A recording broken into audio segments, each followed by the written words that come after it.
함께 하여 주시기를 예수님의 이름으로 간절히 기도합니다. 아멘.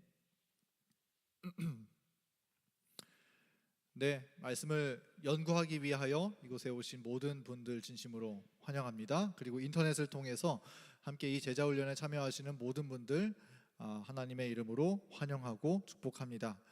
오늘은 저희가 남은 자손과 선악의 대쟁투 제5장 재림전 조사심판에 대한 내용을 함께 연구해 보도록 하겠습니다. 저희가 지난 시간에는 제4과 남은 자손의 사명이라는 제목으로 함께 새 천사의 기별에 대해서 연구했었습니다. 이 시간에는 재림전 심판, 조사 심판에 대한 내용을 함께 연구하는 시간을 갖도록 하겠습니다. 함께 주제 성경절 다니엘서 7장 22절 말씀을 다 같이 한번 읽어보도록 하겠습니다. 시작. 옛적부터 항상 계신 자가 와서 지극히 높으신 자의 성도를 위하여 신원하셨고 때가 이름에 성도가 나라를 얻었더라. 아멘.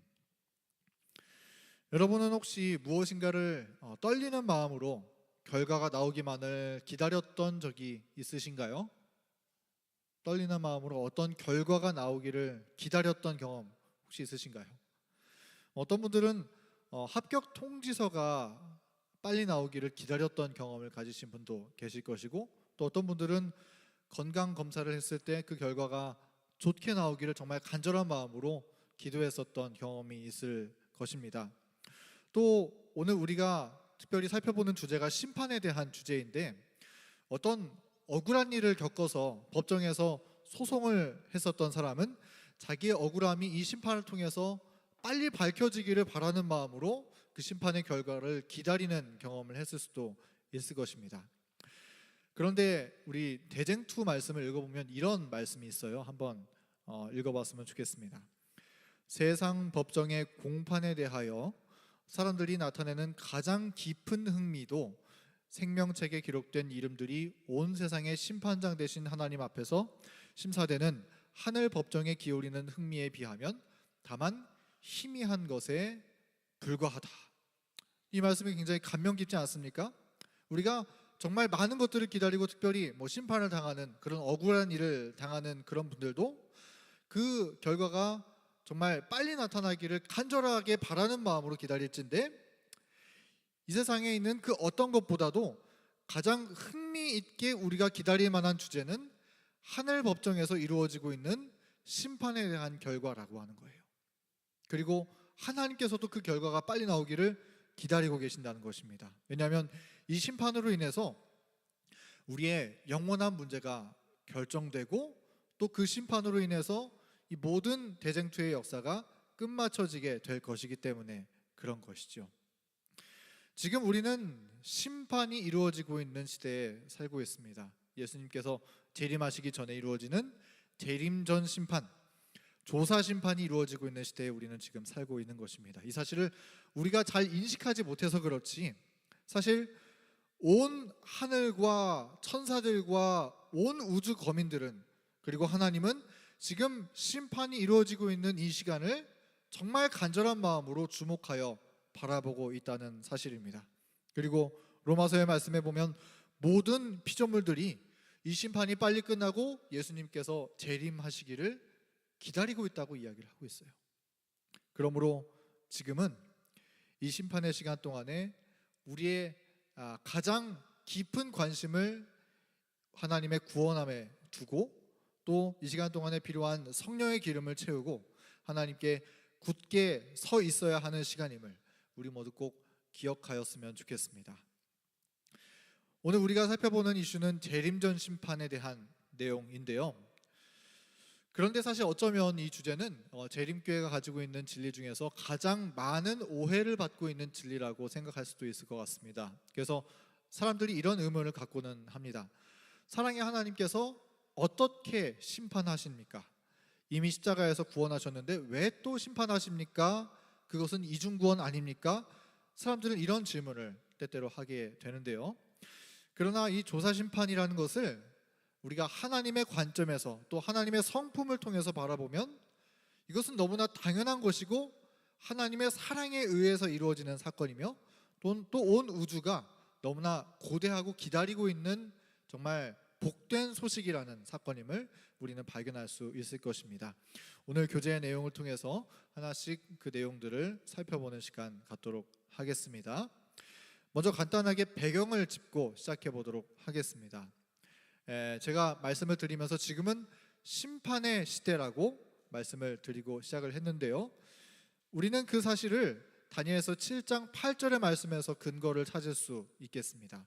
다니엘 7장 10절 말씀은 이렇게 시작을 하는데요, 지금 화면에 보이는 글씨의 제일 앞에 있는 말씀입니다. 심판을 베푸는데 책들이 펴놓였더라. 지금 심판이 베풀어지고 있는데 책들이 펴놓였더라, 이렇게 말씀하고 있고, 그 다음에 심판이 벌어지는 광경을 설명하면서 이어서 예수님께서 인자 같으신 이께서 옛적부터 항상 계신 이에게 나아가 인도됨에 라고 기록하고 있습니다. 예수님이 하늘 지성소 사업, 즉 재림전 심판을 시작하시는 장면에 대해서 이 말씀은 이야기하고 있는 것이죠. 그리고 요한계시록 14장 7절에 있는 이 첫째 천사의 기별은 이는 그가 심판의 시간이 이르렀음이니 라고 말씀하고 있는 것입니다. 우리가 지난 시간에 목사님을 통하여서 우리 세 천사의 기별을 공부하면서 배웠었던 것처럼 우리가 전하는 기별 가운데 하나는 이 땅에 심판의 시간이 시작되었고 바로 지금이 심판의 시간이다, 심판의 시대이다 라고 하는 사실이라는 것입니다.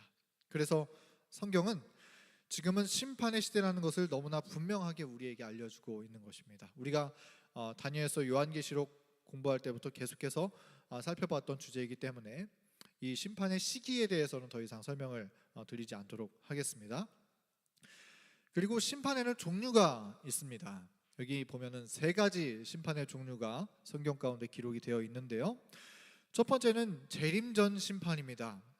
2300주야가 끝난 이후에, 즉 AD 1844년 10월 22일부로 시작되는 은혜의 시간의 끝, 그때부터 은혜의 시간이 끝날 때까지 이루어지게 되는 심판인 것입니다. 그래서 이때부터 죽은 자로부터 산 자에 이르기까지 구원받을 자격 있는 자를 위한 심판이 하늘 성소에서부터 시작되는 것이죠. 이것이 바로 지금 이루어지고 있는 심판 사건이고, 그 다음에는 천년기 심판이라고 하는 것이 있습니다. 예수님께서 재림하신 이후에 하나님께서 공중에서 의인들을 영접하시고 하늘로 데려가셔서 하늘에서 1000년 동안 의인들이 악인들이 왜 구원받지 못했는지를 확인하는 그러한 심판이 주어지는 것이 천년기 심판이고요. 그 다음에 세 번째로 최종 집행 심판이 있습니다. 이 최종 집행 심판은 천년기가 끝난 다음에 악인들이 부활하는 이 둘째 부활이 있은 이후에 하나님께서 불과 유황으로 사단과 또 죄와 하나가 된 자들을 소멸시키시는 집행 심판이 있습니다. 그래서 이 세 가지 심판, 재림전 심판, 또 천년기 심판, 최종 집행 심판이 있다는 것을 여러분 기억해 주시고, 그 중에서 지금 우리가 살고 있는 시대는 재림전 심판의 시대이다 라는 사실을 이 말씀을 통해서 꼭 기억했으면 좋겠습니다. 자, 이제 재림전 심판에 대해서 조금 더 본격적으로 살펴보도록 할 텐데요, 그런데 이 재림전 심판은 무엇이 근거가 되어서 이루어지는 심판인가, 우리는 그 점을 먼저 생각해 보도록 하겠습니다. 우리가 법정에 가서 혹 심판을 받는 일이 생긴다면은 법정에서 우리를 심판할 때 그냥 근거 없이 막 결론을 때리는 그런 심판을 하는 것이 아니라 증거들을 가지고 심판을 하죠. 그런 것처럼 재림전 심판에도 근거가 있는데 성경은 책들에 의해서 심판이 이루어진다라고 기록하고 있다는 것입니다. 여기 다니엘 7장 10절의 말씀을 보면 심판을 베푸는데 책들이 펴놓였더라 라고 기록하고 있어요. 여기에 보면 책들이라고 그랬죠. 그러니까 책들이라고 하는 거는 한 권이 아니라 여러 권의 책들이 있다라고 하는 것을 말하고 있는 것이겠죠. 또 계시록 20장 12절 말씀, 또 내가 보니 죽은 자들이 큰 자나 작은 자나 그 보좌 앞에 서 있는데 책들이 펴 있고 또 다른 책이 펴졌으니 곧 생명책이라. 죽은 자들이 자기 행위를 따라 책들에 기록된 대로 심판을 받으니.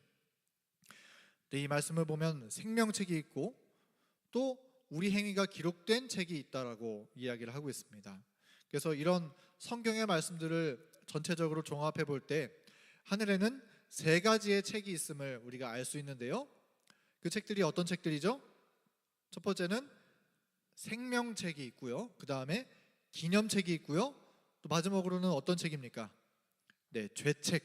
그래서 생명책, 기념책, 죄책이 하늘에 있는 것입니다. 그리고 이 책들을 근거 삼아서 이 재림전 심판이 이루어진다라고 하는 사실입니다. 자, 이 세 가지 책에 각각 무엇이 적히게 되는지 하나씩 간략하게 한번 생각해 보는 시간을 갖도록 하겠습니다. 첫 번째는 생명책입니다. 우리가 생명책에 우리의 이름이 기록되어야 할까요? 네, 반드시 기록되어야 하고 그리고 결코 지워져서는 안 됩니다. 우리 성경책 누가복음 10장 20절 말씀, 귀신들이 너희에게 항복하는 것으로 기뻐하지 말고 너희 이름이 하늘에 기록된 것으로 기뻐하라. 그 어떤 것보다도 귀신이 항복하는, 귀신이 떠나가는 것, 그런 이적을 경험하는 것보다도 훨씬 더 우리가 기뻐해야 되는 것은 하늘에 우리의 이름이 기록된 것을 두고 기뻐하라. 그러니까 우리가 항상 기뻐해야 되지 않을까요? 그렇겠죠?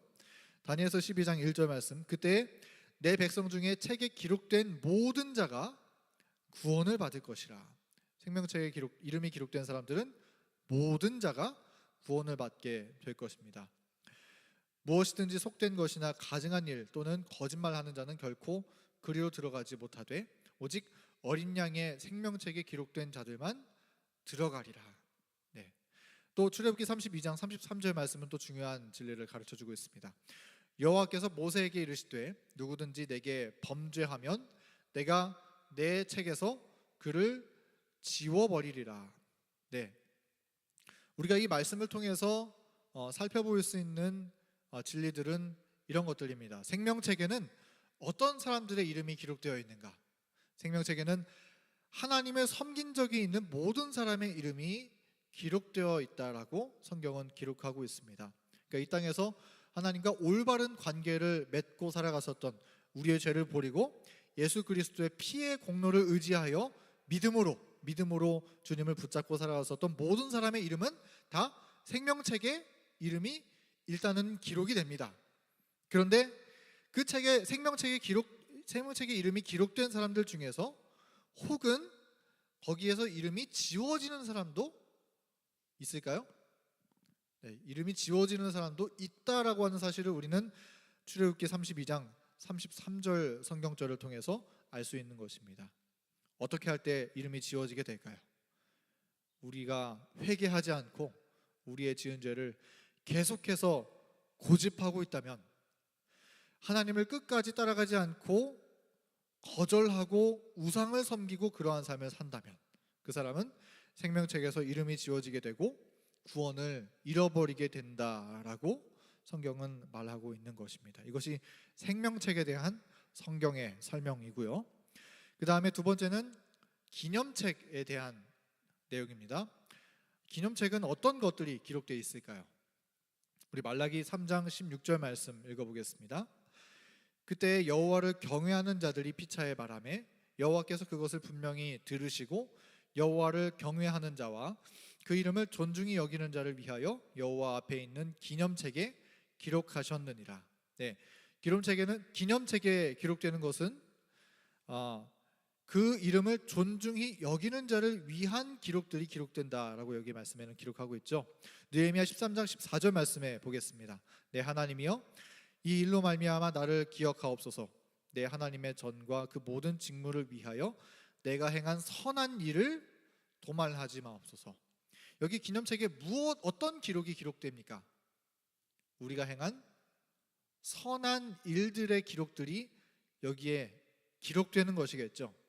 그리고 이 말씀에도 나와 있는 한 가지 확인할 수 있는 사실은, 기념책에 기록된 사실이 지워질 수 있습니까? 네, 우리가 죄를 고집하고 회개하지 않는다면 그 생명책의 이름이 기록이 지워지는 것처럼 기념책에 기록된 기록도 지워지게 된다라고 하는 사실을 우리는 이 성경절을 통해서 알 수 있는 것입니다. 시편 56편 8절 말씀, 나의 유리함을 주께서 계수하셨사오니 나의 눈물을 주의 병에 담으소서. 이것이 주의 책에 기록되지 아니하였나이까. 기념책에 또 어떤 것이 기록됩니까? 우리가 받은 고난의 기록들, 그 고난의 기록들이 여기에 기록되는 것입니다. 그래서 기념책에 기록되는 것은 무엇이냐면 하나님의 백성들, 곧 생명책에 그 이름이 기록되어 있는 사람들의 의로운 행위들이 기록되어 있습니다. 우리가 어떤 어려운 사람들을 도왔었던 그런 작은 선행에서부터 시작해서 우리의 신앙 경험에서 어떤 유혹을 물리쳤었던 그런 경험들, 또 그리스도를 위하여 받은 그 고난과 슬픔 등 이런 것들을 주님께서 다 잊어버리지 않으시고 기념책에 세세하게 기록해 주신다라고 하는 것이에요. 또 세 번째로 죄책이 있습니다. 이 죄책에는 어떤 것이 기록될까요? 전도서 12장 14절 말씀, 하나님은 모든 행위와 모든 은밀한 일을 선악간에 심판하시리라. 또 이사야 65장 7절 말씀, 여기 파란 글씨를 보면 내가 먼저 그들의 행위를 헤아리고 그들의 품에 보응하리라 라고 말씀하고 있습니다. 이 심판을 위해서 하늘에 펼쳐진 책들 가운데 하나는 죄책인데요, 이 죄책이 기록된 주제들은 무엇이냐면은 우리가 범했었던 죄의 기록들, 우리가 말했었던 악한 말이나 아니면 이기적인 행동들, 혹은 우리가 다른 사람들 모르게 지었었던 나만의 어떤 은밀한 죄들, 그리고 심지어는 우리가 어떤 행동으로 표현하지는 않았을지도 몰라도 우리의 마음으로 지은 그런 죄들이 있잖아요. 마음으로 어떤 사람을 미워하고 마음으로 간음하고 그런 죄들이 있잖아요. 그런 마음의 죄까지도 이 죄책에는 우리의 마음을 아시는 하나님께서 악한 행위를 헤아리시고 기록하신다라고 하는 것입니다. 그래서 어떤 사람은 이렇게 생각을 하세요. 죄를 안 지어야지 이렇게 합니다. 죄를 안 지어야 하늘에 갈 수 있다, 이렇게 이해를 하곤 하는데, 그런데 죄를 안 지은 사람이, 죄책에 기록을 남기지 않은 사람이 하늘에 가는 것이 아니라 죄책에 죄의 기록이 지워진 사람이 하늘에 갈 수 있다라고 하는 사실을 오늘 꼭 이해할 수 있으면 좋겠습니다. 네, 자, 여기까지 우리가 살펴봤었던 내용들을 요약해 보자면 생명책과 기념책과 죄책, 이렇게 세 책이 심판을 위하여서 하늘에 있는데요. 자, 첫 번째 생명책에는 무엇이 기록된다고 했죠? 하나님을 믿었었던, 그리스도의 피를 의지했었던 사람들의 이름이 이 생명책에 기록되어 있다라고 했었고, 그 다음에 기념책에는 그 생명책의 이름이 기록되었었던 사람들의 선한 행실이 기념책에 기록되는 것이고, 그 다음에 죄책은 아담으로부터 시작해서 마지막으로 이 땅에 태어나는 모든 사람에 이르기까지 의인과 악인을 막론하고 모든 사람의 죄의 기록이 여기에 쓰여져 있다라고 정리해 볼 수 있을 것 같습니다. 네, 하나님께서 이런 모든 것들을 책에 기록하신다라고 했는데, 그렇게 기록하시는 이유는 우리의 죄를 하나하나 꼬치꼬치 캐묻기 위해서 그렇게 기록하시는 것일까요? 그런 것이 아니라 심판을 객관적으로 판단할 수 있는 근거를 마련하는 것이죠. 그래서 하나님께서 행하시는 심판의 결과에 대해서 온 우주가 동의하고 심지어 사탄까지도 더 이상 다른 말 하지 않게 하기 위해서 하나님께서 기록을 남기신다라고 하는 사실을 우리가 이해할 수 있으면 정말 좋겠습니다. 자, 세 번째, 그렇다면 재림전 심판이 이루어지고 있는데 이 재림전 심판의 대상은 누구인가? 어떤 사람이 재림전 심판을 받는가에 대한 문제를 살펴보도록 하겠습니다. 이 조사 심판을 받는 사람이 누구일까요? 어떤 나쁜 죄를 지은 악인들이 이 조사 심판을 받게 될까요?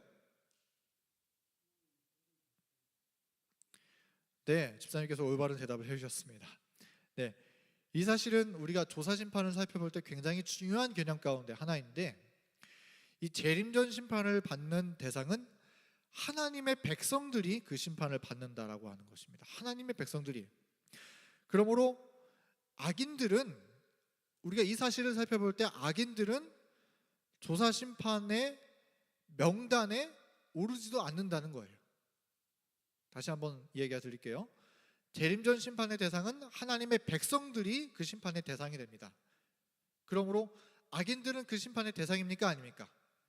그 대상이 아니죠? 그러므로 조사심판의 명단에 악인들의 이름은 오르지도 않는다는 거예요. 그러면 우리는 조사심판을 받아야 될까요? 이거를 피해야 될까요? 조사심판을 받는 사람이 우리는 되어야 하는 것이죠. 네, 악인들을 위한 심판은 천년기 이후에 따로 준비되어 있습니다. 우리 다니엘서 7장 21절부터 22절의 말씀을 한번 보도록 하겠습니다. 내가 본즉 이 뿔이 성도들로 더불어 싸워 이겼더니 옛적부터 항상 계신 자가 와서 지극히 높으신 자의 성도를 위하여 신원하셨고 때가 이름의 성도가 나라를 얻었더라. 여기 심판이 누구를 위한 것이라고 기록되어 있습니까? 악인이 아니라 지극히 높으신 자의 성도를 위하여 심판이 이루어진다라고 기록하고 있죠. 근데 여기 보면은 지극히 높으신 자의 성도를 위하여 신원하셨다라고 성경은 기록하고 있는데, 특별히 신원한다라고 하는 말이 무슨 뜻인가요? 우리가 평소에 쓰는 표현은 아니죠. 신원한다.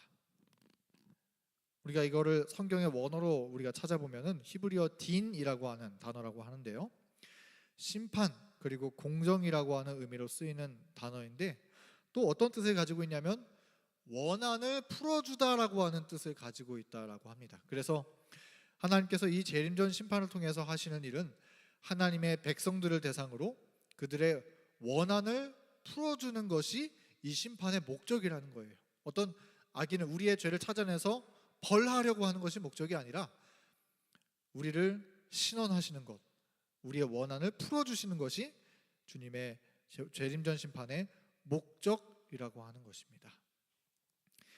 자, 다음 주제를 한번 살펴보도록 하겠습니다.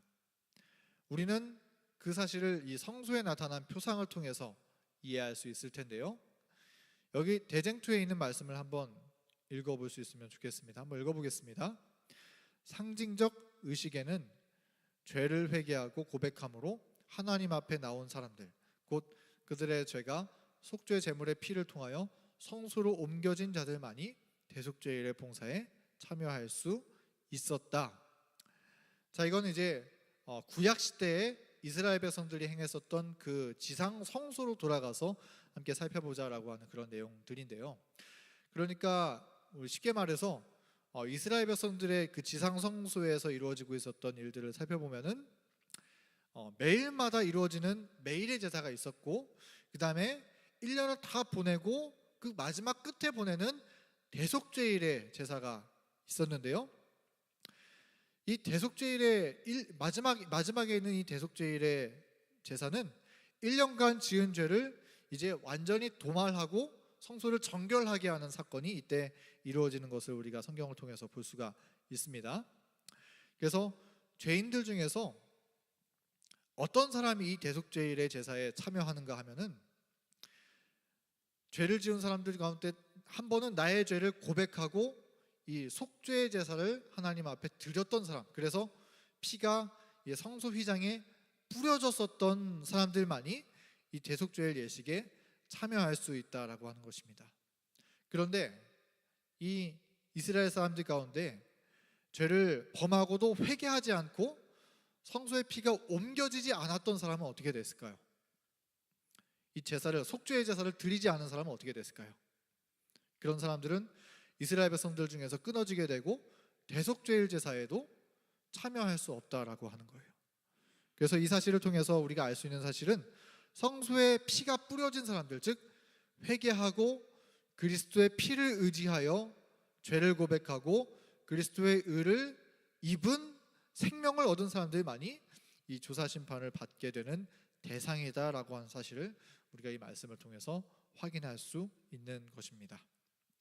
또 조사 심판의 특징을 우리가 살펴보면, 우리 교재에 보면은 아주 중요한 부분을 한번 언급을 해주셨는데요, 생애 전체를 대상으로 하는 심판이다라고 교재는 이야기를 하고 있습니다. 생애 전체를 대상으로 하는 심판이다.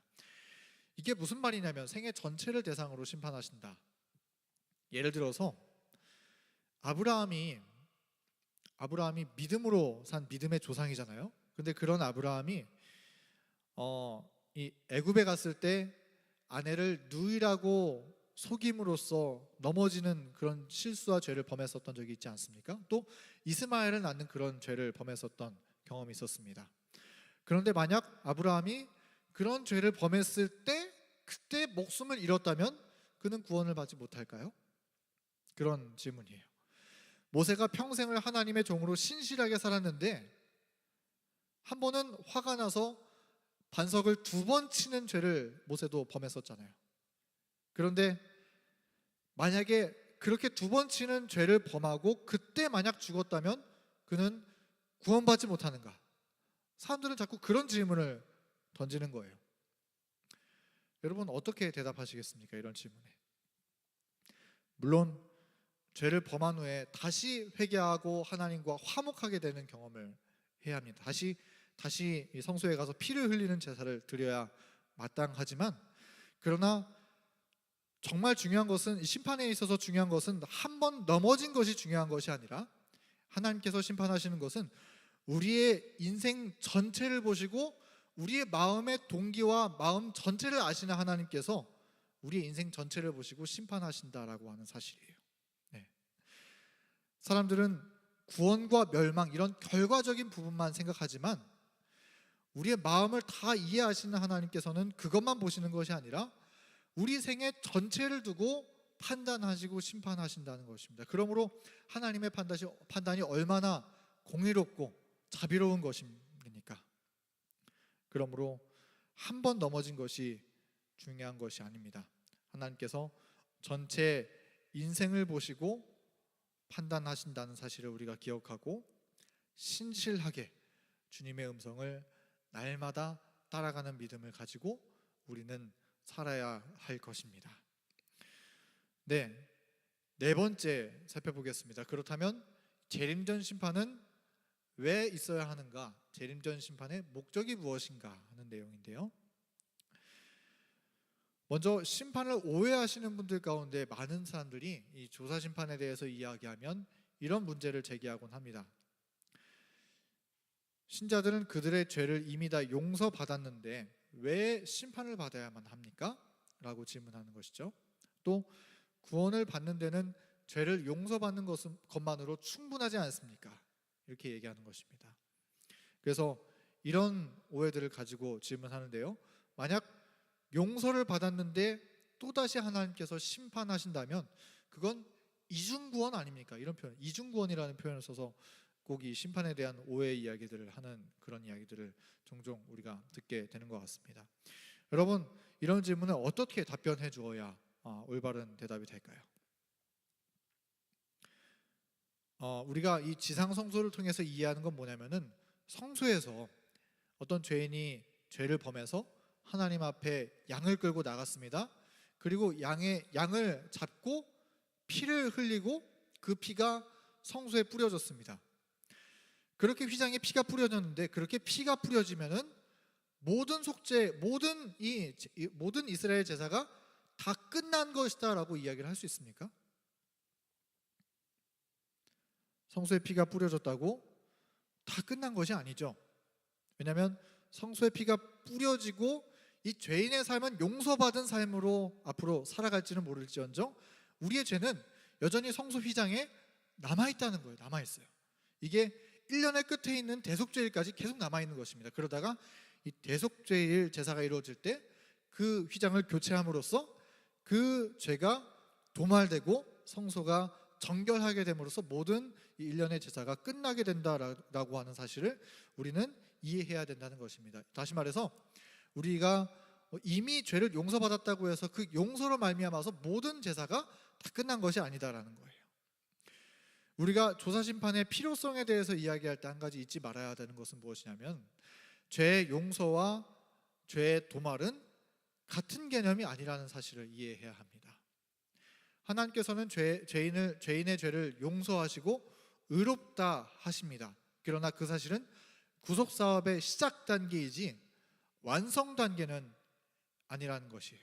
그러니까 죄인의 편에서는 용서받았다고 생각할지는 몰라도 그러나 하나님의 관점에 볼 때는 더 나아가서 해야 되는 일, 즉 죄의 도말이라고 하는 사건까지 나아가셔야 한다는 것입니다. 하나님께서 그렇게 하실 때 온 우주 앞에서 죄를 완전히 도말하시고 우주의 영원한 평화를 회복하시는 데까지 이르게 된다라고 하는 것을 우리는 이해할 수 있는 것입니다. 그래서 이 개념을 이렇게 도식화해서 우리는 정리해 볼 수 있을 것 같습니다. 하나님께서는 주님을 믿는 죄인의 죄를 사해 주시고 의롭다 하십니다. 우리 첫 번째 네모 박스를 보면은 그것을 가리켜서 죄사함, 즉 칭의라고 부르는데, 이것은 우리가 지상성소를 비유하자면 성소들, 즉 번제단에서 양을 잡음으로써 벌어지는 사건이라고 이해할 수 있습니다. 그래서 이 칭의를 받은 사람은 죄사함 받은 생애를 살아갈 수 있는 것이고, 그리고 더 이상 정죄함을 받지 않는 그러한 주님의 보호하심과 또 주님의 간합하심 아래 살아갈 수 있는 것이겠죠. 대부분의 기독교에서 말하고 있는 용서는 바로 여기 단계에서 끝마칩니다. 주님께 용서받으면 다 끝났다 이렇게 생각을 하는 경향이 있어요. 그러나 하나님의 구속 사업은 거기에서 멈추지 않으시고 계속해서 나아가시는데, 그 다음 단계는 무엇이냐면 자라남의 단계라는 거예요. 자라남의 단계. 이 자라남의 단계를 무엇이라 그러냐면 성화라고 부르는데, 이것은 지상 성소를 비유할 때는 성소 첫째 칸에서 이루어지고 있는 구속 사업이라고 우리가 볼 수 있겠습니다. 그래서 예수님의 중보 사역을 통해서 이루어지고 있는 이 성화의 단계, 즉 기도를 통해서 또 말씀을 통해서 그리스도의 중보 사업을 통해서 우리는 영혼이 계속해서 그리스도의 하나님의 형상을 회복하는 단계에 이르기까지 자라나고 자라나는 단계를 우리는 경험하게 된다는 것이죠. 네. 그런데 하나님께서 하시는 구속 사업은 거기 이 성화의 단계에서 끝나는 것이 아니라 죄인의 죄의 기록을 완전히 제거하시고 도말하여 버리심으로써 그분의 구속 사업을 완전히 끝마치게 된다라고 하는 사실을 우리는 이해해야 합니다. 하나님께서 그렇게 하실 때 이 죄가 도말되는 사건이 이르게 될 때, 그것을 우리는 영화라고 부르는데, 우리 죄인들은 영화, 즉 영광스러운 몸으로 변화되는 경험을 최종적으로 하게 되는 것입니다. 이것이 성소 둘째 칸, 예수님이 지성소 사업을 통해서 지성소 사업을 끝마치심으로써 이루게 되시는 경험이시고, 바로 이곳에서 이 죄의 도말을 위해서 지금 이루어지고 있는 사건이 바로 이 재림전 심판이다라고 하는 사실을 우리가 살펴보게 되는 것입니다. 그래서 이것을 요약해서 우리 교재는 이렇게 기록하고 있는데요. 여기 아래에 있는 교재의 내용을 한번 같이 읽어보도록 하겠습니다. 그분의 구속 사업은 결코 이 시점 칭의에서 멈추지 않는다. 하나님께서는 그 사람이 성화되고 마침내는 그 몸이 영화로운 몸으로 변화될 때까지 그분의 구속 사업을 계속해서 진행하신다. 네, 하나님의 구속 사업은 우리를 영광스러운 몸으로 변화시킬 때까지 계속하신다라고 하시는 것이에요. 언제 이런 일이 벌어지게 됩니까? 영화 단계가 언제 이르게 되나요? 예수님께서 재림하신 이후에 죽어서 땅에 무덤에 묻혔던 의인들이 부활하여 새 생명을 입고 영광스러운 몸으로 일어나고, 그리고 우리도 호련히 영광스러운 몸으로 다 변화하여서 공중에서 예수님을 맞이하게 되는 그날에 우리는 이 영화의 단계를 경험하게 될 것인데, 그런데 이 영화의 단계에 앞서서 우리의 모든 죄가 도말하는 사건이 이 땅에서 예수님께서 재림하시기 전에 이르게 되는데, 그 죄의 도말을 위해서 있는 사건이 재림전 심판이다라고 하는 사실입니다. 네, 우리가 이러한 내용을 함께 도식화해서 살펴보게 되었었고요. 그 다음에 재림전 심판의 목적 가운데 하나는 무엇이냐면 온 우주를 위한 것이다라고 하는 내용입니다. 재림전 심판은 그냥 하늘에서 몰래 우리 아무도 알 수 없이 이루어지는 것이 아니라 온 우주 앞에 공개되는 심판이라고 하는 것입니다. 자, 그 이유는 무엇이냐면 여기 교재의 내용을 한번 읽어보도록 하겠습니다. 이 재판에서 이 조사가 하나님을 위한, 여기 내용을 읽어보겠습니다. 이 재판에서 이 조사가 하나님을 위한 것은 아니다. 하나님께서는 모든 것을 아시는 분이므로 그분을 위해서는 더 이상 조사가 필요치 않다. 즉 이건 뭐냐면은 이 재림전 심판은 하나님과 우리 사이의 관계를 따지는 문제가 아니라는 것입니다. 하나님과 우리 사이의 관계는 이미 하나님께서 우리의 관계를 아시잖아요. 우리의 마음을 아시잖아요. 우리가 어떤 믿음을 가지고 사는지 하나님께서는 다 아시기 때문에 그건 문제가 되지 않습니다. 그런데 그럼에도 불구하고 재림전 심판이 필요한 이유는 우주의 거민들은 그렇지 않다는 거예요. 우주 거민들의 입장에서 생각해 보면 이 땅에 살고 있는 우리들은 어떤 존재냐면은 그 사람들에게 있어서는 우리가 구원받아서 하늘을 가면 우주 거민들의 입장에서는 우리를 이제 우주에 받아주고 하늘에서 함께 살아갈 존재로 환영해줘야 되는 입장에 있는 존재들 아닙니까 우리가? 그러므로 이 온 우주 거민들의 입장에서 볼 때 우리는 어떤 존재냐면 소위 말해서 난민 같은 존재예요. 난민.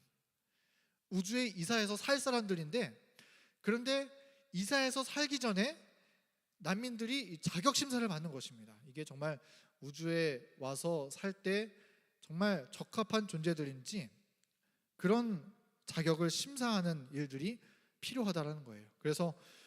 그런데 우리가 이 우주에 들어가 함께 살아갈 사람들인데 우리가 여전히 죄를 가지고 있어서 사단처럼 다시 죄를 범할 가능성이 있는 사람이라는 그런 의심이 조금이라도 남아있다면, 그런 상태 가운데 여전히 있으면서 죄를 고집하고 있다면 우주거민들이 안심하고 우리를 환영하고 받아줄 수 있을까요? 난민들을 배척하겠죠. 그래서 하나님께서는 그런 우주거민들을 위해서 이 사람이 왜 구원받아야 하는지 그 이유를 온 우주 앞에 공개하시면서 심판하신다라고 하는 것입니다. 네, 여기 내용은 넘어가고요. 그 다음에 이 재림전 심판의 목적 가운데 이 세 번째는, 조사 심판의 목적은 우리의 구원을 확정하는 심판이다라고 하는 거예요. 여기 우리 본문 내용을 보도록 하겠습니다. 조사 심판이 그리스도를 믿는 사람들의 구원을 위태롭게 하는가? 전혀 그렇지 않다. 참된 신자들은 자신들의 중보자로서의 그리스도를 신뢰하는 가운데 그분과 연합을 이루며 살아간다. 그들은 아버지 앞에서 우리에게 대언자가 있으니 곧 의로우신 예수 그리스도시라는 약속의 말씀을 자신들의 확신의 근거로 삼는다. 이 조사 심판은 우리의 구원을 위태롭게 하는가? 그런 것이 아니라, 저 지금 사진에 보이는 것처럼 법정의 망치로 땅땅땅 이렇게 3번 때려서 결과를 확정짓는 것처럼 이 조사 심판의 목적은 의인들의 구원을 확정하는 것이 그 목적이라는 거예요. 그래서 이 조사 심판을 통해서 의인들의 구원이 완전히 확정이 되면 어떻게 해요? 이제 더 이상 범죄하게 빠지는 일이 없이 완전하게 인치는 일을 주님께서 이 조사 심판을 통해서 하신다라고 하는 것입니다. 그러므로 이 조사 심판은 이런 의미에서 볼 때 두려운 것이 아니라 기쁜 것이죠. 조사 심판을 오해하는 많은 사람들이 이 심판은 하나님의 품성과 맞지 않고 하나님을 두려운 분으로 나타낸다면서 피하려고 하지만, 그러나 조사 심판은 당신의 자녀들의 구원을 완전히 확정지으시는, 최종적으로 확정지으셔서 이 사람은 내 거야 라고 선언하시는 하나님의 사랑이 가득 담겨져 있는 진리라는 사실을 우리는 이해할 필요가 있는 것입니다. 5번째, 재림전 심판의 결과는 무엇인가? 자, 재림전 심판을 통해서 어떤 결과가 이르게 될까요? 자, 우선 재림전 심판에 어떤 사람이 참여한다 했습니까? 재림전 심판에 참여하는 사람은 생명책의 이름이 기록된 사람이 재림전 심판에 참여하는 것이죠. 생애에서 한번 하나님과 올바른 관계에 놓였던, 그리스도의 피를 의지했던 모든 사람은 재림전 심판의 리스트에 오르게 되는 것입니다. 그리고 그들 가운데서 이 심판을 통해서 이제 두 부류로 나누어지게 되는 거예요. 재림전 심판의 결과를 통해서 두 부류로 나누어지게 됩니다. 그래서 첫 번째는 어떤 사람들이냐면 간합되는 사람들, 즉 구원이 확정지어지는 사람들인 것이죠. 최종적으로 이 조사 심판을 통해서 구원이 확정되면 그의 이름은 생명책에 영구히 보존되고 죄책에 기록되어 있는 그의 모든 죄는 완전히 지워진다라고 교재는 기록하고 있습니다.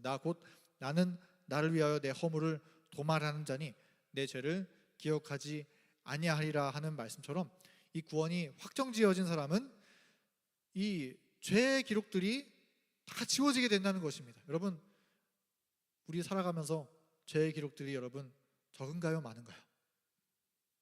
책이 막 이렇게 쌓여 있을지 혹시 모르겠습니다. 그런데 그 모든 죄의 기록들이 이 조사 심판을 통해서 구원받는 사람들에게는 지워짐을 받게 되는 하나님의 은혜를 경험하게 된다는 것입니다. 또 반면에 이 재림전 심판에서 거부되는 사람들이 있어요. 한때 하나님의 백성이었지만 그분을 완전히 떠난 상태로 살아가는 사람들은 생명책에서 이름이 지워진다. 끝까지 죄를 고집하고 회개하지 않는 사람들은 이 생명책에서 이름이 지워지게 된다라고 하는 것이죠. 여호와께서 모세에게 이르시되 누구든지 내게 범죄하면 내가 내 책에서 그를 지워버리라 하는 말씀처럼 이 조사심판에서 구원받지 못하는 사람들은 생명책에서 이름이 지워지게 되는 것입니다. 그리고 이렇게 이 지구상에서 이 간합받는 사람들 또 거부되는 사람들로 두 부류로 완전하게 나누어지게 되는 사건이 바로 이 은혜의 시간이 끝나게 되는 순간에 완전히 나누어지게 되고 결판이 나게 되는 거예요. 그것이 이제 짐승의 표를 통해서 이제 앞으로 이어지게 될 예언의 사건이죠. 물론 각자의 삶에서 하나님과 나의 관계를 통해서 이 사실은 결정되게 되지만 그러나 완전하게 운명이 확정적으로 선언되어짐으로 나누어지게 되는 것은 은혜의 시간이 끝나는 시점에서부터 이루어지게 된다라고 하는 것입니다. 그래서 우리가 이걸 또 다시 한번 도식화해서 정리해 보자면 하늘에 세 가지 책이 있다 그랬죠. 어떤 책이 있죠? 생명책, 그리고 기념책, 죄책이 있습니다. 자, 그런데 이 조사 심판을 통해서 의인들은 어떻게 될까요? 의인들은 보면 생명책과 기념책에 있는 기록은 영구히 보존되고 그 다음에 죄책에 있는 기록들은 어떻게 될까요? 완전히 다시는 기억하지 아니하리라. 완전히 지우시게 되는 것입니다. 그러면 악인들은 어떻게 될까요? 악인들은 생명책에서 이름이 지워지고 기념책에 있는 선한 기록도 그들이 행한 선행이 있었음에도 불구하고 이제는 지워지게 되고 죄책에 있는 기록만 남게 되는 거예요. 그래서 그 죄의 기록과 함께 하나님께서 내리시는 유황불의 그 존재가 아주 소멸하게 되는 것입니다. 그래서 우리의 생각 가운데 지금은 이 세 가지의 책의 기록들이 다 있는 거예요. 생명책에도 기념책에도 죄책에도 우리는 현재 그 기록들을 다 가지고 있습니다. 그런데 어떤 기록을 지우고 어떤 기록을 남겨야 하겠습니까? 우리는 하나님을 신실하게 믿고 또 하나님의 사랑을 끝까지 붙잡음으로써 죄책의 기록은 말끔하게 지우고 생명책에 쓰인 이름을 영구히 남기고 또 기념책에 남긴 하나님께서 기억하신 우리의 믿음을 영원히 남기는, 그래서 하늘에서 주님과 영원히 살아가는 그러한 주님의 백성들 우리 모두 될 수 있으면 정말 좋겠습니다. 네, 마지막 여섯 번째는 재림전 심판과 선악의 대쟁투라고 하는 내용인데요. 시간이 가서 짧게 마무리하도록 하겠습니다. 재림전 심판이 어떤 점에서 이 대쟁투의 성격을 가지고 있는가를 이 교재는 마지막으로 정리하면서 이렇게 세 가지로 정리를 합니다. 첫 번째, 재림전 심판은 온 우주를 대상으로 이루어지는 것임, 그렇기 때문에 이 대쟁투적인 성격을 지닌다는 것이고, 두 번째, 죄인에 대한 하나님의 구원 행위가 정당한 것임을 증명하는 것이라는 거예요. 재림전 심판은. 그래서 온 우주의 거민이 인정하고, 그리고 사단도 더 이상 우리를 고발하고 비난하지 못하게 하기 위해서 이 재림전 심판은 존재한다라고 하는 것입니다.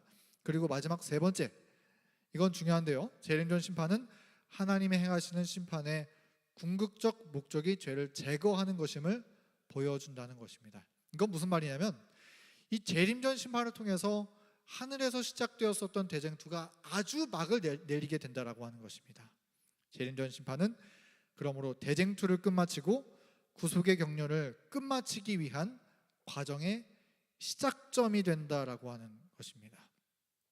그래서 우리가 처음에 하나님의 행하시는 세 가지의 심판이 있다라고 이야기를 나눴었죠. 첫 번째는 재림 전 심판이 있고, 그 다음에 천년기 심판이 있고, 그 다음에 집행 심판이 있다라고 이야기를 나눴습니다.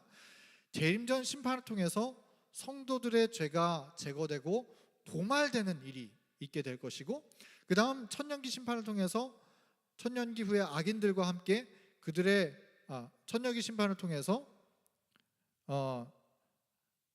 이 악인들의 죄가 심판을 받고 악인들과 함께 그들의 죄가 소멸되게 되는 그런 일들이 있고, 그 다음에 죄의 창시자인 사단을 소멸하게 되는, 여기 표현이 조금 잘못됐네요. 천년기 심판이 있고, 그리고 그 후에 악인들과 함께 죄가 소멸되고 또 죄의 창시자인 사단이 소멸되게 되는 일들이 벌어지게 된다라고 하는 것입니다. 그렇게 함으로써 모든 이 구속의 경륜의 역사가 끝마치고 대쟁투가 비로소 완전히 마치게 된다라고 하는 것입니다. 이렇게 됨으로써 이제 우주는 완전한 평화를 회복하고 범죄하기 이전으로 돌아가게 되는 것입니다. 아니, 범죄하기 이전보다 훨씬 더 끈끈한 하나님의 사랑으로 온 하늘이 완전히 한 목소리로 다시 연합하게 되는 거예요.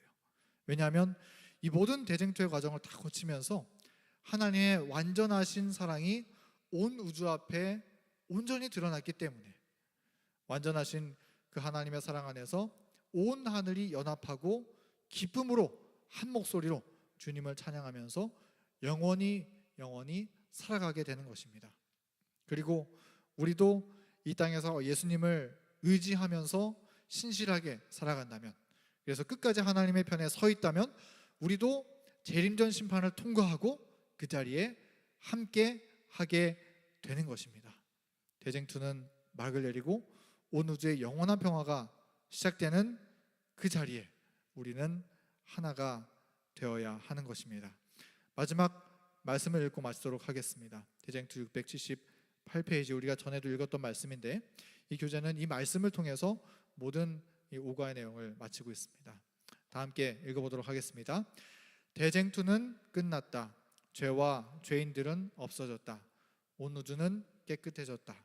오직 조화와 기쁨의 맥박만이 온 우주의 만물을 통하여 고동한다. 생명과 빛과 환희가 만물을 창조하신 분에게서 끝없이 넓은 우주로 퍼져나간다. 가장 작은 원자로부터 가장 큰 세계에 이르기까지 만물은 생명계와 무생물계를 막론하고 조금도 흠이 없는 아름다움과 완전한 기쁨으로 하나님은 사랑이시라고 선포한다. 하늘의 가장 작은 자로부터 가장 큰 자에 이르기까지 하나님은 사랑이라고 선포하는 그 대쟁투에 막이 내린 온 우주의 영원한 평화의 날에 온 하늘이 한 목소리로 하나님은 사랑이시라고 찬양하는 그 감격의 날에 우리 모두 함께 참여하게 되기를 간절히 바라면서 오늘 제자훈련의 말씀을 마치도록 하겠습니다. 네, 함께 묵상함으로 오늘의 제자훈련 내용을 마치도록 하겠습니다.